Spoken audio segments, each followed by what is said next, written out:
Asia cup میں پاکستان اور بھارت میں آج ایک بار پھر جوڑ پڑے گا۔ دونوں ٹیمیں سپر 4 مرحلے میں دبئی میں آمنے سامنے ہوں گی۔ تفصیلات کے مطابق قومی کرکٹ ٹیم بڑے میچ میں نئے عزم کے ساتھ روایتی حریف کو شکست دینے کے لیے آج پھر میدان میں اترے گی۔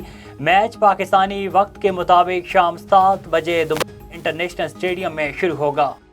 پاکستان کرکٹ ٹیم نے بھارت کے خلاف ایشیا کپ کے اہم میچ سے قبل دبئی کے ہوٹل میں ڈنر کیا۔ قومی کرکٹ ٹیم کے کھلاڑیوں کی تصاویر پاکستان کرکٹ بورڈ نے اپنے ٹویٹر اکاؤنٹ سے شیئر کی۔ ٹیم ڈنر منیجر منصور رانا کی جانب سے دیا گیا، جس میں اسکواڈ کے اراکین اور فیملیز نے شرکت کی۔ نمیبیا گلوبل ٹی20 سیریز 2022 میں لاہور قلندرز نے نمیبیا ایگلز کو 8 وکٹوں سے شکست دے دی۔